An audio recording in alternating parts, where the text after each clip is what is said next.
ఇగుళ్ళు వేసాయి. వరదగుడు అంటే పిల్లలకి ఏం తెలుసు? చెత్తగుడిసా? ఇంద్రధనుసు అంటే 7 రంగులు. ఆ రంగులు కర్రలో కనిపిస్తున్నాయి చూడండి. ఒక చోట కర్రలో ఒక చోట లేవు.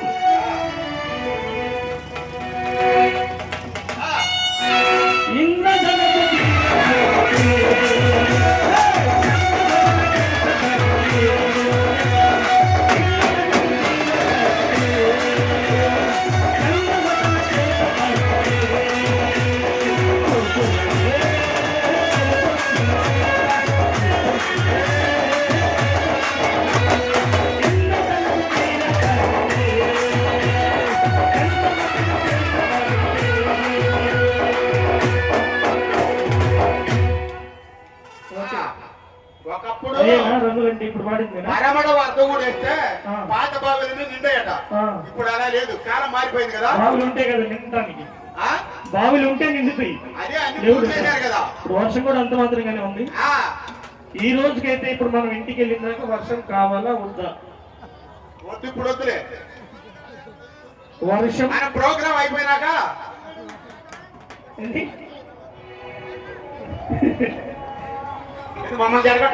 అందరూ ఇంటికి వెళ్ళిందాక వర్షం పడుతుంది. అది కోరుకోవాలి. మనం ఇంటికి వెళ్ళిందాక ఎంతో మంది ఇక్కడ ఉంటారు. వర్షం రాకుండా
ఎక్కడికి బయలుదేరారు? ఇల్లాలని ఎంట పెట్టుకుని వాళ్ళే చెప్పాలి. సినిమాకా? ఏం సినిమాకి? అందుకేగా అకాల వర్షాలు కురవడం, మనం సినిమాలు పట్టాను నదుల్లో. కమ్మగా నవధాన్యాన్ని ఎత్తుకొని పాపం గంప మీద ఎత్తుకొని ఎంతసేపు అలా ఉంటారు మీరు? పైకి ఎత్తుకొని ఇచ్చి ఇప్పుడు సినిమాకి వెళ్తున్నారు. నవధాన్యాలు అంటే నవధాన్యాలంటే పాపం పిల్లలకి తెలియదు కదా, చెప్పాలి మరి. అడుగు. జీడిపప్పు, బాదం పప్పు, పిస్తా పప్పు. నవధాన్యాలంటే ఏనండి? గన్నేరు పప్పు లేదా? ఉందండి అది కూడా. అది లేదంట. నవధాన్యాలంటే కందిపప్పు, మినపప్పు, వడ్లు, పెసలు, రాగులు, అలాంటి వాటిని నవధాన్యాలు అంటారు. ఇప్పుడు ఎంతమంది ఉంటారు ఎలబడదాపడు తెలిసేవాడు? పాపం పిల్లలకు తెలియదు. ఇప్పుడు ఈ రోజున వ్యవసాయం తక్కువైపోయింది, పిల్లలకు తెలియదు కాబట్టి పెద్దవాళ్ళు వ్యవసాయం చేసేవాళ్ళే పిల్లలకు చెప్పాలి. ఎడపడంటే ఏందో, లోపడంటే ఏందో, ఎడ్ల గురించి తోలటం వ్యవసాయం పిల్లలకు నేర్పిస్తేనే తెలుస్తుంది. ముళ్ళుగారు కూడా తెలియదు. రెడీ? ఈ ఎదురు